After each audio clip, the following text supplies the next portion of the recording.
us today. We're very grateful to have him, especially since he has a show tonight. I'm also very grateful to David Ingram, the university, and the department for helping me make this happen, and hopefully we'll do more things like this. This is terrific. So I'm going to just talk a little bit about me and Bryan, and then talk to him for some questions, and turn it out to you guys to ask him some questions about some things. I met Bryan, I think it was in 1990 or 1991. A mutual friend of ours started an improvisation group in Hollywood at a place called Theater, which doesn't exist anymore. They knocked it down.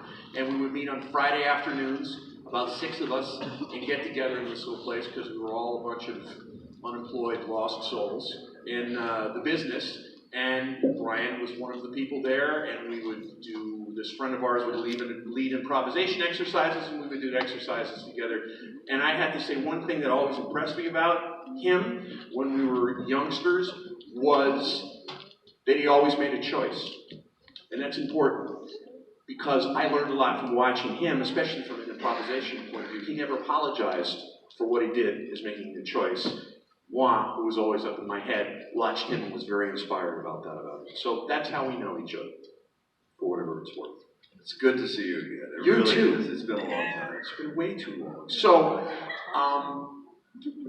what I kind of wanted to ask you is if you could talk about a little bit, just sort of give us an idea of the trajectory of your career, if you can, sort of summation of things, like how you started out, where you came from, what you went through, what you sort of learned about your craft and everything else to keep an integrity of that to get to where you are now. Well, I think what's interesting is that it doesn't really have a set pattern. Everybody comes to it from a different angle. My thought was, I was raised primarily all through my teen years without a father. And I thought I was going to be a police officer. And in retrospect, I thought, wow, that's a very masculine thing. And I think I was looking for a father figure to kind of guide me. And that seemed like a way to go. And so I went to college, my first 2 years of college, thinking I was going to be a police officer, studying administration of justice, and then go into the LAPD. I was born and raised in Los Angeles, and that was my calling. I was going to do that, and I seemed to have an aptitude about it. So that seems to be the right thing to do. My second year, I thought, my counselor said, "Well, you've got to take some elective courses. You can't just take your entire major and that's it." So, okay, I took, and I looked, and on those days it was actually put up there in letters that nothing was electronic. And, acting. I did some acting when I was young, and, school play and grade school and things like that. It was fun to do, so I did it. My first class was in a black box theater, and this teacher who was getting up there in age and was probably put upon mightily and had too many classes and too many students to take care of. And he just had, okay, gather around. And everybody just kind of migrated toward the center, and he had scenes. All right, you two read this, you two read this one. And wherever you happen to be standing next to, you're doing a scene with this person. This time it was a really cute girl. I'm 19 years old. She's really cute. And I tried not to show that because that's what you did back then. It's like, whatever. and I was nervous, and I looked down, and it says at the top of the scene, a couple is making out on a park bench.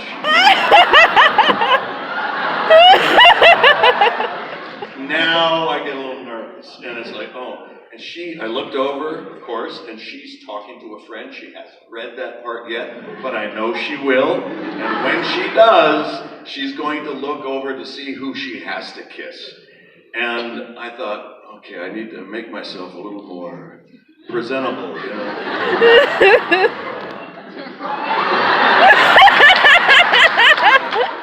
And you talked about being up in your head, and I'm up in my head and worrying about how I'm going to be perceived, and is she going to like me or not? And it's everybody goes through that, and I was nervous, and I thought for a second of those wild animal shows where they show, and the whoopee bird is trying to attract a mate. chest and you're trying to look attractive to the opposite sex for mating purposes, and it's like, oh, you idiot, just. She finally looked at it, and it was like, da, da, da, and she went, oh, okay, and she looked, and our eyes met, and this was her reaction.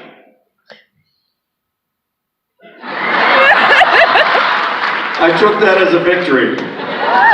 There was no grimace. It was just like, okay.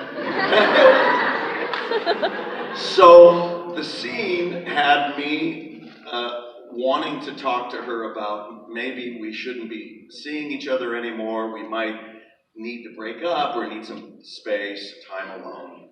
I had the first line. The first line was, Beth, we need to talk. And so of course, that's easy. I put the sides down, and I'm thinking, I'm going to kiss this girl. I hope she's ready, because I'm not going to hold back. Before I can turn, she's on me, kissing me. Hands, tongue, her body went over atop. She's straddling me on this bench. I'm kissing, and we're kissing, and it was kissing and tongue and hands and tapping. She was like, now, I had never experienced spanking before, but I thought that's what it was. I was wrong. She was tapping my upstage thigh, and regularly, and I tapped her back. Is that a thing? She was actually saying, get on with the scene. First line. When it dawned on me, I went, oh, yep. And I separated from her, and I said,